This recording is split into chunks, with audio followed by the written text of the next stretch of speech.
Assalamualaikum warahmatullahi wabarakatuh. Salam sehat dan bahagia, Bapak Ibu Guru Hebat. Baiklah Bapak Ibu Guru Hebat, saya Rudi Ruspandi, calon guru penggerak angkatan ke-8 dari UPT SMP Negeri 2 Painan, Kabupaten Pesisir Selatan. Bapak Ibu Guru Hebat, pada kesempatan kali ini, saya akan menampilkan pengimbasan budaya positif di sekolah tempat saya bekerja kepada rekan guru sejawat. Untuk Bapak Ibu Guru Hebat, selamat menyaksikan.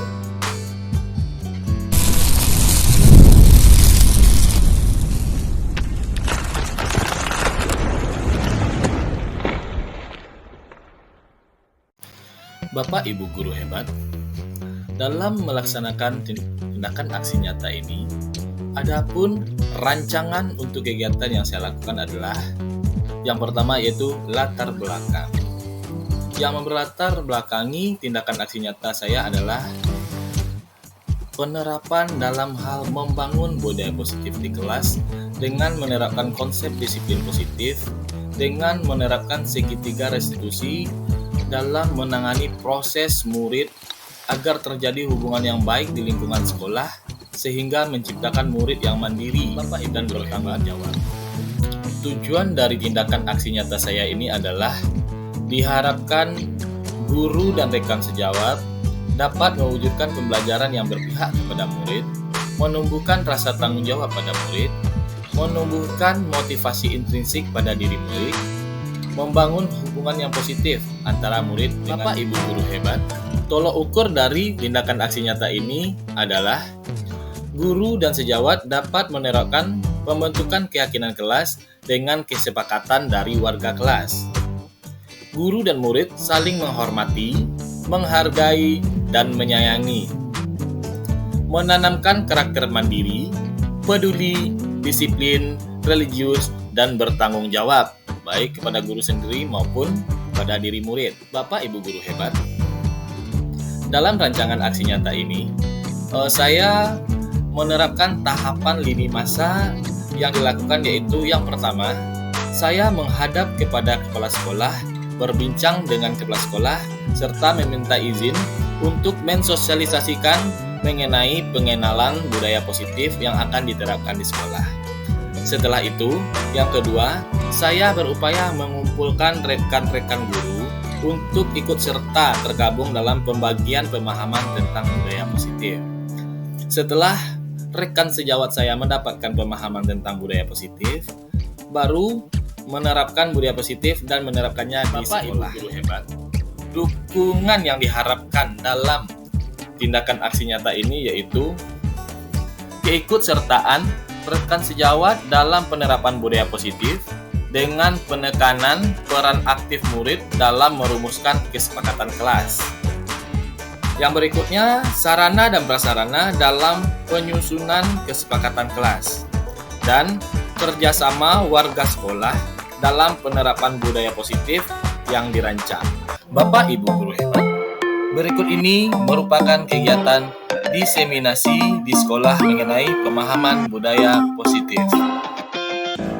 Assalamualaikum warahmatullahi wabarakatuh. Selamat pagi menjelang siang Guru Hebat UPT SMP Negeri 2 Painan. Terima kasih kepada Guru Hebat UPT SMP Negeri 2 Painan telah menyempatkan hadir, meluangkan waktu untuk mengikuti pengembangan budaya positif sebagai tugas aksi nyata dalam rangka saya menempuh pendidikan sebagai calon guru penggerak perwakilan dari UPT SMP Negeri 2 Painan angkatan ke-8 dari Kabupaten Pesisir Selatan. Baik, sepertinya agak banyak yang pendiam guru kita. Saya punya pemancing. Nah, pemancingnya jika saya ucapkan SMP Negeri 2 Painan, ibu-ibu semua menjawab dengan hebat jaya siswa bahagia atau mantap jaya siswa bahagia. Bisa? Baik. SMP 2 Painan. Kurang kompak. SMP 2 Painan. Mantap jaya siswa bahagia.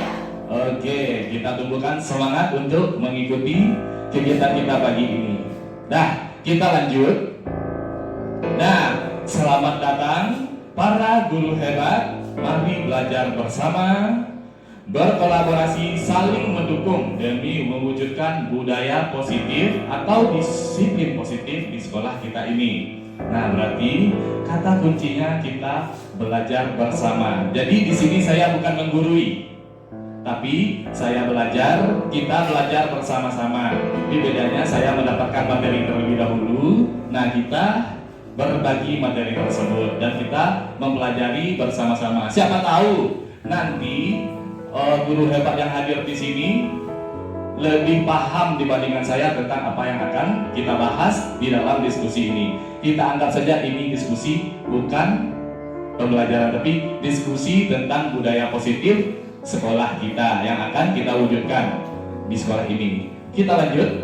Nah, di sini saya merancang tindakan aksi nyata saya ini untuk diterapkan di sekolah kita. Yang akan kita implementasikan ini adalah tentang, nah, yang pertama, latar belakang saya melaksanakan kegiatan ini adalah membangun budaya positif di kelas dengan menerapkan konsep disiplin positif, dengan menerapkan segitiga restitusi dalam menangani persoalan murid agar terjadi hubungan yang baik di lingkungan sekolah sehingga tercipta murid yang mandiri dan bertanggung jawab. Nah, hubungan yang baik yang saya maksud di sini adalah hubungan antara guru dan murid. Karena selama ini kita belum menerapkan segitiga restitusi di dalam penanganan siswa kita. Nah, nanti kita akan membahas tentang segitiga restitusi, di mana di dalam segitiga restitusi ini akan menumbuhkan rasa kasih sayang antara guru dan murid. Karena kita tidak menghakimi, kita tidak memarahkan murid, tapi kita menumbuhkan dari dalam diri murid tentang apa yang dia lakukan. Lanjut, kita ke tujuan. Nah, tujuan saya dalam perancangan ini adalah mewujudkan pembelajaran yang berpihak kepada murid. Nah, sesuai dengan pemikiran Ki Hajar Dewantara, seorang guru, seorang pendidik harus berpihak kepada murid, menumbuhkan rasa tanggung jawab kepada murid. Nah, pasti semua guru setuju dengan hal ini. Kita harus menanamkan nilai dan rasa tanggung jawab pada diri murid kita, menumbuhkan motivasi intrinsik baik kepada guru maupun kepada murid. Nah, kebanyakan kita kan motivasinya gara-gara gaji. Nah, gara-gara takut kena marah oleh kepala sekolah. Murid kita juga begitu. Motivasinya adalah mendapatkan nilai yang bagus, mendapat pujian dari guru. Nah, itu bukan motivasi intrinsik, berarti berupa motivasi ekstrinsik, berada dari luar diri individu tersebut. Tujuan yang berikutnya adalah membangun hubungan yang positif antara murid dan guru. Nah, tolak ukur dalam melakukan perencanaan ini, saya adalah meyakini atau terbentuknya keyakinan kelas dengan kesepakatan warga kelas. Nah, saya nanti akan memaparkan cara kita, atau nanti kita akan terapkan cara membangun kesepakatan kelas. Nah, di sini guru-guru kita sudah melaksanakan kesepakatan kelas atau belum? Sudah ada yang sudah semua atau sudah beberapa saja? Mantap sekali. Berarti berhasil arahan dari kepala sekolah kita dalam menggembar-gemborkan sebelum kita mulai pembelajaran. Di awal tahun pembelajaran kita membentuk keyakinan dan kesepakatan kelas. Yang kedua, guru dan murid saling menghormati, menghargai dan menyayangi. Yang berikutnya, menanamkan karakter mandiri. Loh, itu tipe salah ketik mandiri ya. Peduli, disiplin, religius, dan bertanggung jawab. Nah, kita masuk ke lini masa tindakan yang akan dilakukan dalam penyusunan kegiatan ini. Terlebih dahulu tentu saya meminta izin kepada pimpinan kita, meminta izin kepada kepala sekolah, menghadap ke kepala sekolah, meminta izin untuk bersosialisasi atau mensosialisasikan tentang budaya positif. Nah, yang kedua yang saya lakukan adalah seperti sekarang, mengumpulkan rekan-rekan semua, mengumpulkan guru hebat UPT SMP Negeri 2 Painan untuk ikut tergabung dalam pembagian atau berdiskusi pemahaman tentang budaya positif. Nah, yang berikutnya yang akan kita lakukan adalah mendesiminasi tentang budaya positif.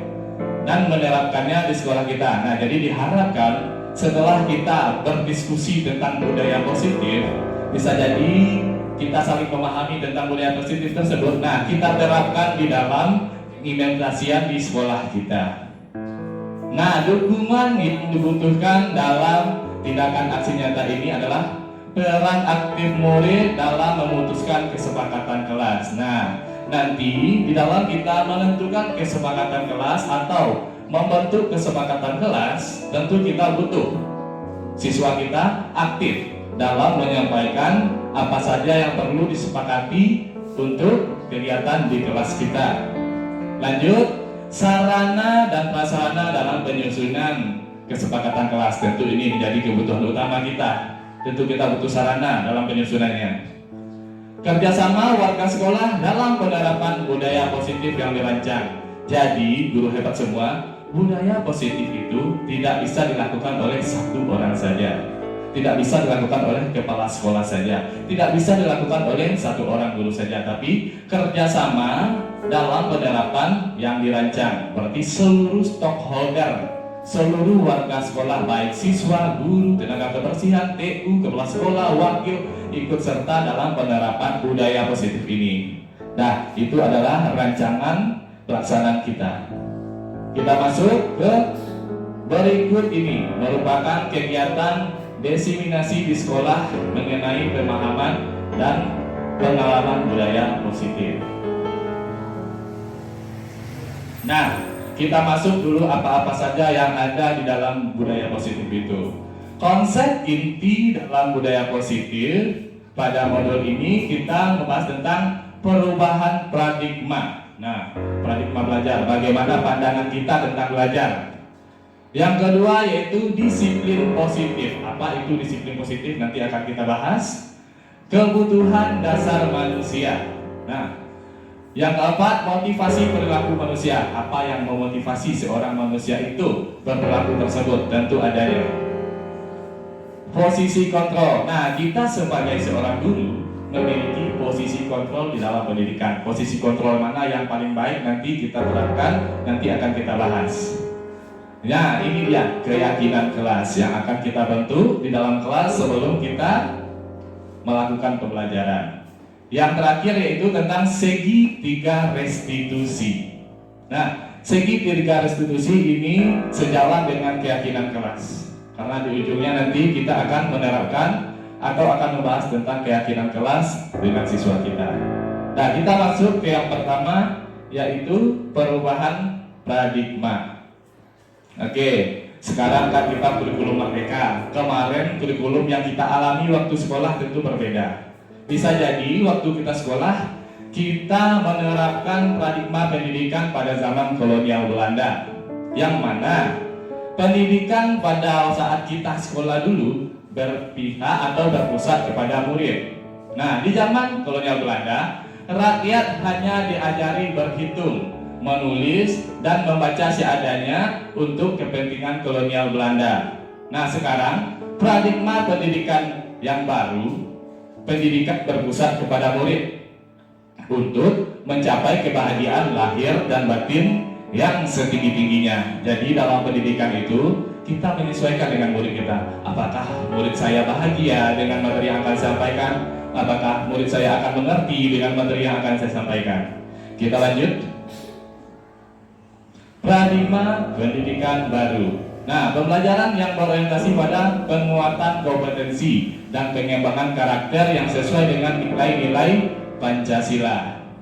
Pembelajaran paradigma baru memastikan praktik pembelajaran yang berpusat kepada murid, yang mana setiap murid belajar sesuai dengan kebutuhan dan tahap perkembangan untuk mewujudkan profil belajar Pancasila. Nah, jadi sesuai dengan yang saya sampaikan di awal tadi, kita melakukan pembelajaran disesuaikan dengan kodrat murid kita, dengan bentuk murid kita, dengan tipe murid kita, dan gaya belajar dari si murid kita. Lanjut. Nah, ini dia, ada profil pelajar Pancasila. Guru hebat semua tahu lagunya? Sudah hafal profil pelajar Pancasila? Sudah? Oke, coba kita nyanyikan. Pelajar Pancasila beriman dan bertakwa, pada Tuhan yang esa dan berakhlak mulia, berkebinekaan global, gotong royong mandiri, kreatif dan bernalar kritis. Jadi ini adalah nilai-nilai yang harus kita tanamkan, yang harus kita tuntun siswa kita memiliki nilai-nilai ini. Yang pertama, kita harus menuntun murid kita beriman dan bertakwa kepada Tuhan Yang Maha Esa dan berakhlak mulia, berkebinekaan global, bergotong royong, kreatif, bernalar kritis, dan mandiri. Nah, tentu Bapak Ibu semua guru hebat memahami tentang dimensi belajar Pancasila ini. Tidak perlu kita bahas kan? Kita lanjut. Nah, disiplin positif. Poin ke berapa ini? Disiplin positif, dalam budaya kita, makna kata disiplin dimaknai menjadi sesuatu yang dilakukan seseorang kepada orang lain untuk mendapatkan kepatuhan. Biasanya kita sebagai guru memerintahkan siswa kita untuk memasukkan baju.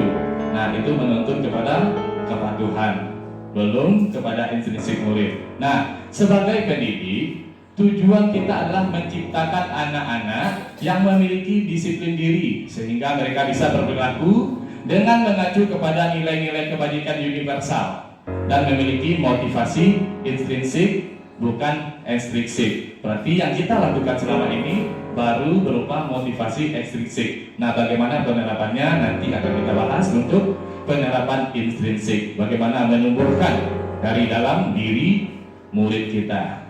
Baik, guru hebat UPT SMP Negeri Bappenan, masih tentang disiplin positif merupakan salah satu cara penerapan disiplin positif yang bertujuan untuk menumbuhkan kesadaran untuk melakukan sesuatu tanpa hadiah, ancaman maupun hukuman. Nah, ini yang salah ya. Biasanya kita melakukan disiplin positif, kita ancam murid kita, atau kita beri dia hadiah, atau kita beri hukuman kepada murid kita. Berarti motivasi tersebut atau kedisiplinan tersebut tidak tertanam dari dalam diri murid kita, tetapi dari luar diri berupa dari ancaman, takut dengan ancaman, bahagia dengan hadiah, takut dengan hukuman. Begitu.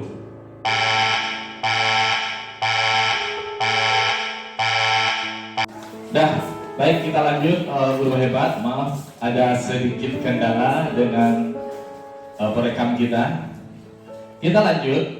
Kebutuhan dasar manusia yang berikutnya adalah kesenangan. Nah, yang mana pasti semua kita membutuhkan kesenangan.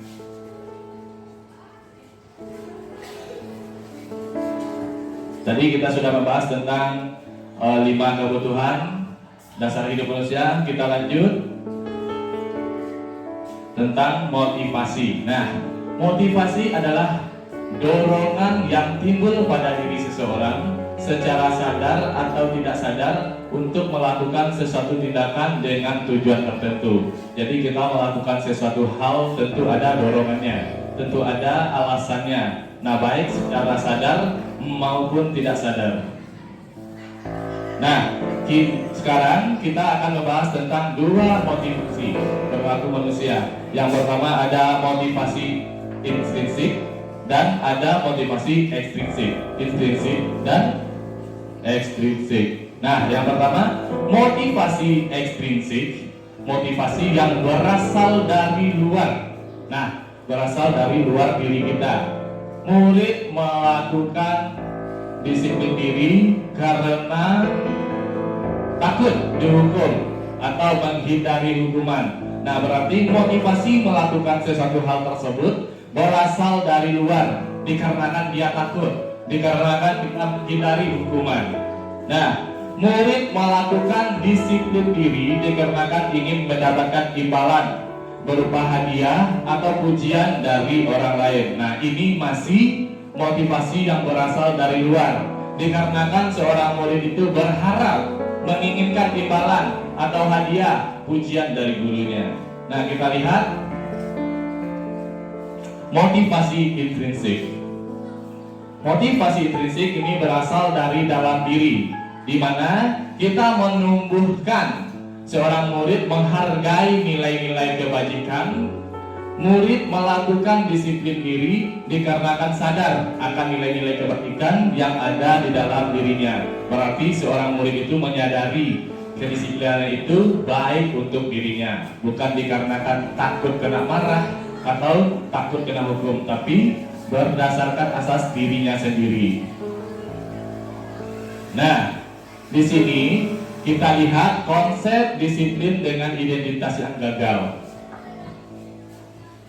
Kita lihat yang pertama tentang hukuman. Nah, jika kita menerapkan disiplin dengan konsep hukuman, nah ini akan menyakitkan bagi siswa kita. Tentu dia merasa tidak nyaman. Tentu ini akan bersifat memaksa dan akan mengakibatkan murid menjadi takut. Nah, dia akan menghindar bertemu dengan kita. Loh, nanti saya kena marah. Berarti murid tidak nyaman dengan tindakan tersebut. Murid menyembunyikan kesalahan yang mengakibatkan murid sering berbohong kepada kita. Nah, murid menjadi rendah diri diakibatkan dia takut, sering berbohong, dan merasa tidak nyaman jika kita menerapkan konsep disiplin dengan penerapan hukuman. Kita lihat kita menerapkan konsep disiplin dengan penghargaan atau hadiah. Nah, akibatnya apa? Ini tidak berjalan efektif, merusak hubungan. Jika kita sering memberi hadiah kepada seorang murid yang bersikap baik, nah kita respon dengan hadiah, tentu teman yang lainnya akan menjadi iri. Biarkan dia saja, saya tidak dapat. Nah, akan timbul rasa iri dari temannya, mematikan kreativitas karena yang dapat hadiah tentu dia lagi, sehingga yang lain tidak mendapatkan kesempatan. Menghukum dengan sistem ranking, nah ini yang akan kita hilangkan. Sebenarnya tidak baik kita meranking, mengumumkan juara, karena tidak semua siswa, atau kita berharap semua siswa kita berhasil kan dalam pembelajaran. Jadi dengan sistem ranking, tentu kita berlaku tidak adil terhadap siswa kita. Nah, merampas hak menghargai dirinya, sehingga mereka yang tidak mendapatkan hadiah tadi tidak merasa dirinya dihargai. Nah, kita masuk ke konsep yang berikutnya mengenai konsekuensi. Disiplin yang kita lakukan dengan konsep konsekuensi akan berdampak penguatannya dalam jangka pendek. Kenapa dalam jangka pendek? Nah, ini tidak akan berkelanjutan. Perlu monitoring berkelanjutan. Nah, ini akan membutuhkan tindakan kerja yang banyak. Menerapkan stimulus dan respon. Setiap kita akan stimulus, kita memberikan reaksi, akan ada aksi dari murid kita. Kita inginnya hal tersebut tumbuh dari dalam diri kita, bukan selalu berdasarkan dari stimulus atau pancingan dari kita. Murid menghormati peraturan. Loh, yang dihormati jika kita melaksanakan konsekuensi adalah peraturan, bukan dirinya yang dihargai, bukan gurunya yang dihargai, tapi menghormati peraturan. Kehilangan waktu untuk merenungi kesalahan. Nah, kita lanjut pada konsep disiplin restitusi. Murid bertanggung jawab atas perilakunya. Nah, karena kita menanamkan nilai-nilai positif dalam diri, murid menyadari nilai-nilai tersebut, nah sehingga dia bertanggung jawab atas tindakannya atau perilakunya. Fokus pada pemecahan masalah jangka panjang. Nah, ini kita ajak siswa kita berdiskusi tentang suatu masalah, dia sendiri yang memikirkan, dia sendiri yang mencetuskan bagaimana penerapannya ke depannya, sehingga ini berdampak pada pemecahan masalah dalam jangka panjang. Nah, murid menghormati dirinya dan orang lain. Nah, ini sangat bagus ya, sehingga tumbuh rasa menghormati dari dalam diri murid dan orang lain. Teori kontrol, diri menyerang kontrol. Nah, karena pada hakikatnya dalam diri kita sendirilah yang memiliki kontrol, bukan orang lain. Kepada siapa kita akan patuh, kepada siapa kita akan berbuat, dan apa yang akan kita lakukan. murid bersemangat memperbaiki kesalahan. Nah, ini kita sadarkan murid kita bahwa yang dia lakukan itu adalah salah. Kita berdiskusi dengan murid kita sehingga dia menyadari dan bersemangat memperbaiki kesalahan tersebut.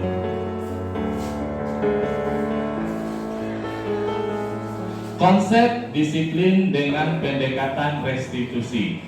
Nah, ini adalah sebuah cara menanamkan disiplin pada murid. Apa itu restitusi? Restitusi menurut dosen tahun 2004 adalah proses penciptaan kondisi bagi murid untuk memperbaiki kesalahan mereka sehingga mereka kembali kepada kelompok mereka dengan karakter yang lebih kuat. Nah, misalkan si murid kita ini memiliki kesalahan dengan temannya. Nah, kita bimbing dia, kita lakukan pendekatan kepada dia dengan restitusi sehingga murid sadar dengan tindakan itu, dia akan memperbaiki dengan temannya.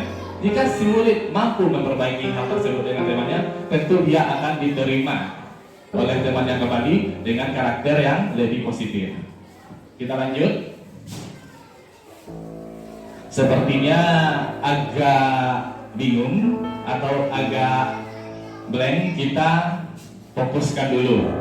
Kita fokuskan dengan permainan. Coba guru hebat semua berdiri dulu. Nah, berdiri dulu.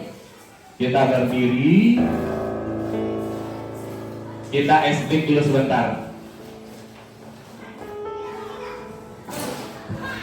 Oke. Pernah tidak guru hebat semua melakukan gerakan atau ice breaking coconut? Coconut. Pernah?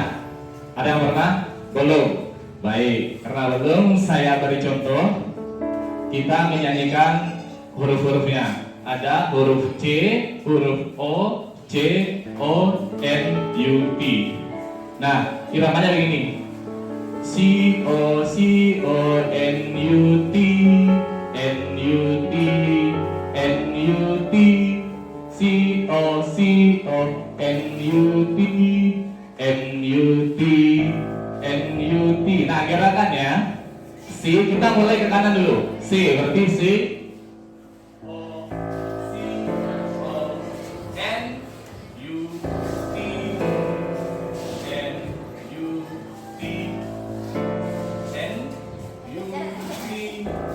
bisa?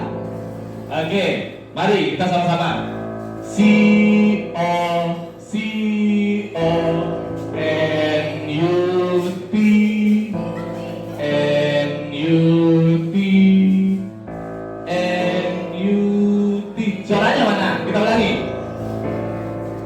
C O C O N U T N U T C O C O N U T N U T. Oke, sudah agak rileks, sudah hilang tegangnya. Kita lanjut guru hebat. Nah, kita masuk kepada ciri-ciri restitusi. Ciri-ciri restitusi. Yang pertama, penguatan dan fokus pada solusi. Nah, dalam kegiatan kita fokus kepada solusi, fokus pada karakter, bukan tindakan. Nah, di sini kita dituntut dalam membentuk karakter murid, bukan tindakan murid, tapi karakter atau sifat yang ada pada diri murid kita, dan keyakinan dengan nilai-nilai kebajikan. Nah, bukan menebus kesalahan, namun belajar dari kesalahan. Menurut guru hebat semua, baikkan mana kita menebus kesalahan atau kita belajar dari kesalahan? Belajar dari kesalahan. Karena murid kita datang ke sekolah untuk belajar, bukan untuk menebus kesalahan. Dan nilai positifnya juga lebih baik. Jika kita belajar dari kesalahan, tentu kita tidak akan mengulangi kesalahan tersebut.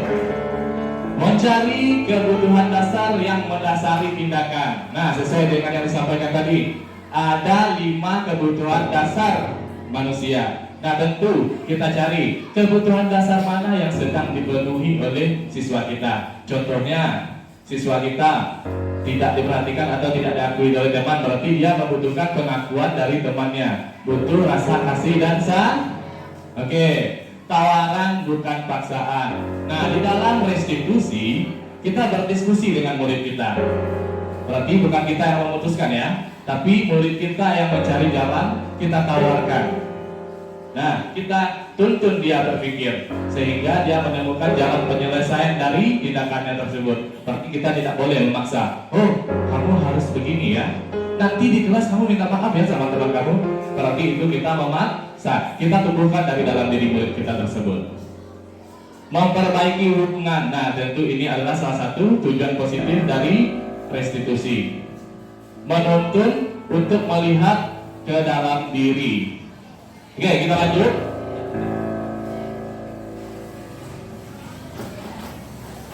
Nah, perbedaan hukuman, konsekuensi, dan restitusi. Contohnya, saat murid kita terlambat datang ke sekolah, jika kita memberikan hukuman, tentu murid disuruh berdiri di depan kelas selama 15 menit. Nah, ini yang bisa kita lakukan kan? Nah, masih dalam konteks hukuman, guru marah-marah terhadap murid sehingga murid menjadi takut. Nah, jika kita menerapkan hukuman, oke, murid disuruh menulis, saya tidak akan terlambat lagi sebanyak-banyak mungkin. Nah, ini juga pada konteks hukuman. Dalam konteks hukuman itu tidak positif karena tidak bertahan lama dan murid pasti akan mengulangi perbuatannya lagi. Nah, dalam konteks penerapan konsekuensi, jika murid terlambat datang ke sekolah, nah, guru memberikan konsekuensi untuk tetap berada di kelas selama jam istirahat berlangsung. Guru tegas dan siswa menghormati peraturan, berarti dia tidak belajar dari kesalahannya. Dia patuh kepada peraturan, hanya menghormati peraturan. Oke, kita lihat pada penerapan restitusi. Jika murid terlambat datang ke sekolah, guru menanyakan keyakinan kelas. Nah, ini siswa kita kan sudah menyusun keyakinan kelasnya. Nah, kita lihat keyakinan kelas mana yang tidak terterapkan pada dirinya. Membantu siswa menyelesaikan masalahnya, guru terbuka dan siswa menghormati dirinya sebagai dan orang lain. Kita lanjut. Nah, ini dia. Ada 5 posisi kontrol kita sebagai seorang guru.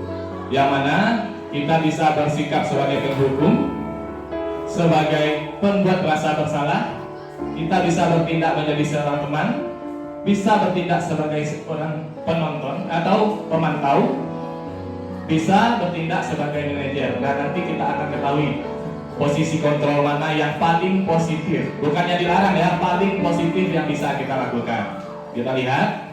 Nah, pada posisi kontrol, kita lihat pada contoh kasus murid tidak memakai atribut lengkap saat upacara bendera.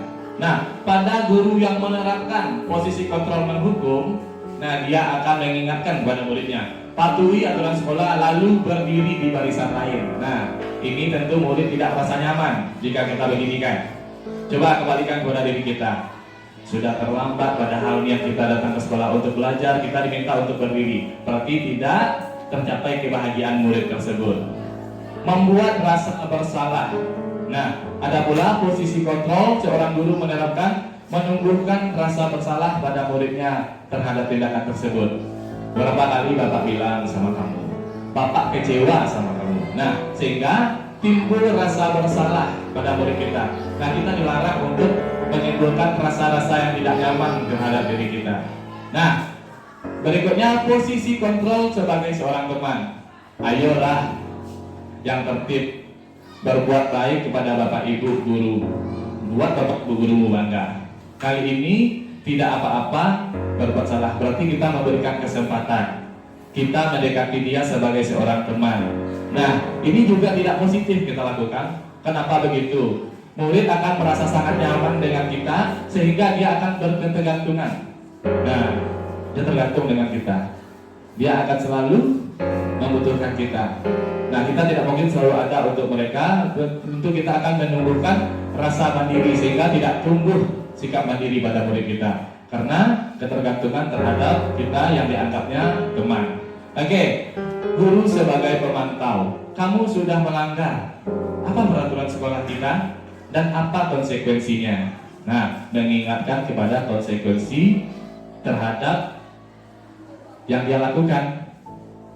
Nah, jika kita bertindak sebagai seorang manajer, apakah kamu tahu kesalahan kamu? Nah, kita ingatkan dulu. Sadar tak siswa kita, dia itu salah atau tidak? Iya Bu, iya Pak, saya salah, saya terlambat, tidak ikut upacara. Nah, kira-kira bagaimana cara kamu akan memperbaiki kesalahan ini? Nah, kita minta dia berpikir. Kita minta dia menyikapi perbuatannya tersebut. Bagaimana cara kamu memperbaiki kesalahan ini? Berarti siswa sendiri yang memutuskan. Nah, ini sangat positif kita lakukan. Oke, kita lanjut, guru hebat. Kita masuk kepada keyakinan kelas. Nah, ini tadi di awal guru hebat sudah menyatakan sudah menyusun keyakinan kelas. Itu bagus sekali dan mantap sekali. Kenapa keyakinan kelas? Kenapa tidak peraturan kelas atau tata tertib kelas? Baik, di sini kita menanamkan rasa kebersamaan pada murid kita, di mana di dalam keyakinan kelas kita menerapkan berdiskusi, bermusyawarah tentang kesepakatan dan keyakinan kelas yang akan kita lakukan. Nah, berarti tidak mengatur, tapi kesadaran ini tumbuh dari diri murid karena mereka sendiri yang mencetuskan. Bapak, seharusnya kita seperti ini. Bapak, seharusnya kita datang tidak terlambat. Nah, itu akan dicetuskan oleh murid kita. Berarti tidak jatuh kepada peraturan, tapi kesepakatan atau musyawarah. Jika kita menuliskannya peraturan, berarti peraturan mengatur, bersifat mengikat, berarti sepihak. Bisa dimengerti guru hebat? Oke, kita lanjut. Nah, contohnya ini. Mengapa kita memiliki aturan memakai helm pada saat naik sepeda motor? Coba, buat apa? Bukan untuk takut ditilang kan? Takut dengan polisi kan, tapi untuk keselamatan diri. Begitu juga mengapa dulu saat pandemi kita senantiasa memakai masker di saat berkerumunan. Nah, karena kita menyadari kita harus melindungi diri kita, bukan karena takut diusir. Kamu tidak pakai masker, kamu tidak boleh masuk. Bukan untuk itu, tapi karena kita menyadari dan kita melindungi diri kita. Berarti ini tumbuh dari dalam diri kita. Sama halnya dengan keyakinan kelas tadi. Untuk mengamankan diri murid kita, mereka yang mencetuskan keyakinan kelas, mereka juga yang menerapkan sama halnya seperti memakai helm dan memakai masker saat corona. Nah, ini ada proses pembuatan keyakinan kelas yang telah saya terapkan di kelas 7A. Nah, yang pertama saya menjelaskan kepada siswa saya. Jelaskan kepada siswa saya tentang keyakinan kelas. Kita rembukan apa kesepakatan kelas kita. Nah, berdiskusi tentang kesepakatan kelas. Setelah itu, saya minta siswa saya menuliskan poin-poin yang ada di otak mereka atau yang perlu dituliskan tentang keyakinan kelas. Nah, setelah kesepakatan kelas yang dituangkan oleh warga kelas, kami robah menjadi bahasa yang lebih positif. Karena kita tidak boleh menggunakan bahasa perintah. Jadi kita rubah menjadi kalimat yang positif. Kita lanjut. Nah, ini dia hasil keyakinan kelas 7A yang kami sepakati kemarin. Yang pertama, masuk kelas mengucapkan salam dan tepat waktu. Nah, berarti kalimatnya menggunakan kalimat positif. Menjaga kebersihan kelas. Bersikap jujur dan saling tolong-menolong. Bersikap sopan dan menghormati guru. Hidup rukun dengan teman. Memakai seragam rapi dan bersih. Nah, bagaimana pembentukan keyakinan kelas? Nah, tentu guru hebat semua sudah mengetahuinya karena sudah menerapkan. Perlu kita ulas lagi. Pendekatan pembentukan keyakinan kelas itu lebih abstrak, lebih jelas daripada aturan. Karena siswa sendiri yang merumuskan, bukan secara sepihak, tetapi secara global kita meyakini keyakinan kelas tersebut. Nah, sedikit saja agar mudah ingat. Jadi tidak perlu banyak-banyak, tidak perlu sampai puluhan atau ratusan. Di bawah 10 pun cukup, yang penting dipahami oleh siswa kita dan mudah diingat. Berupa pernyataan universal, tidak menggunakan bahasa yang berat atau kita menggunakan pernyataan yang umum sesuai dengan kondisi kelas agar mudah diterapkan. Dibuat dalam bentuk yang positif. Nah, kita rumuskan bukan dalam bentuk bahasa perintah, tapi dalam kalimat yang positif. Semua warga kelas dilibatkan pada saat pembuatan. Nah, ini dia.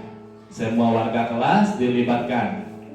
Berarti ini bukan aturan, merupakan kesepakatan dan keyakinan kelas. Karena semua warga kelas dilibatkan saat pembentukan keyakinan kelas ini. Nah, kita lanjut kepada segi 3 restitusi. Ini sangat positif. Saya sudah mencobakan kepada murid kita.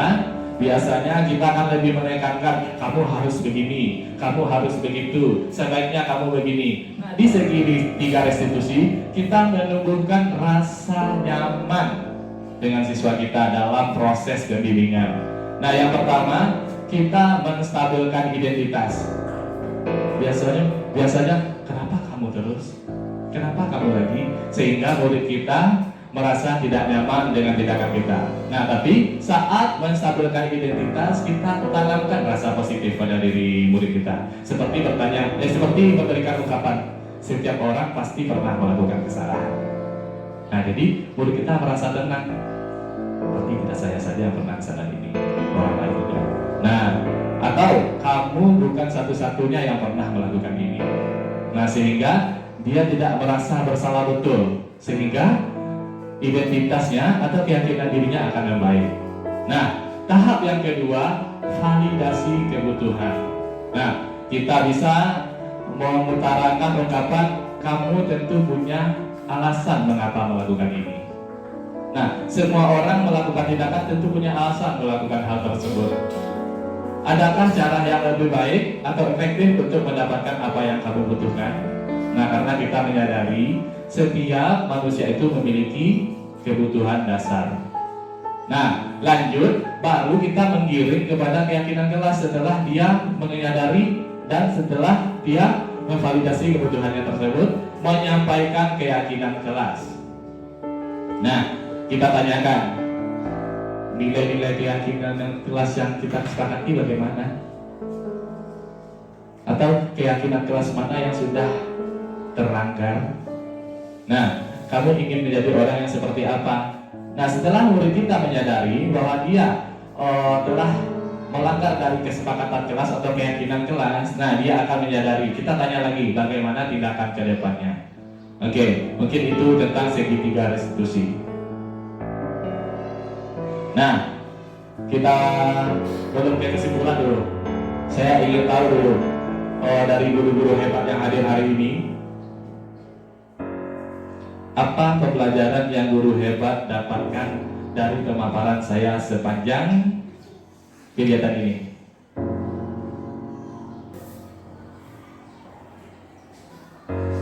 Ada?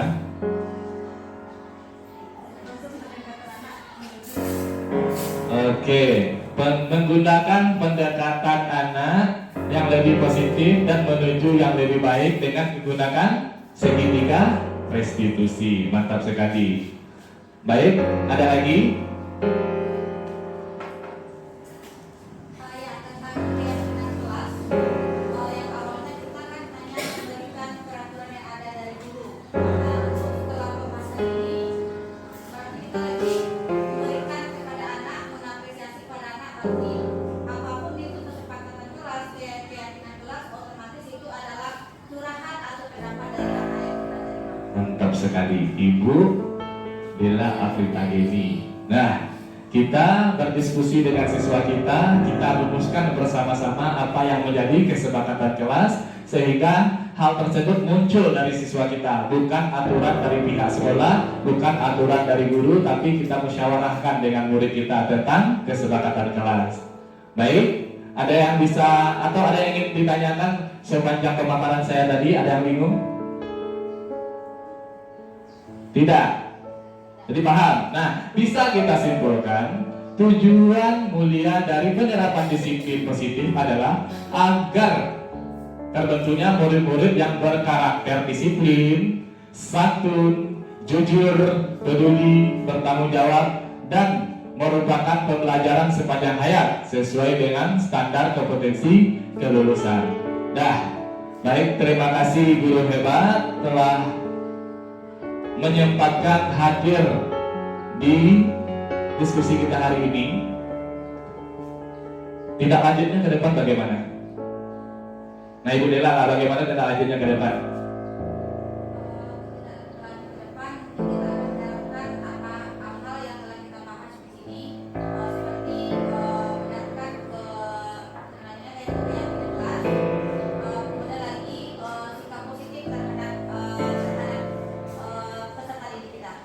Baik, terima kasih. Berarti kita menerapkan hal-hal yang kita pelajari. Nanti slide-nya saya bagikan, boleh diminta.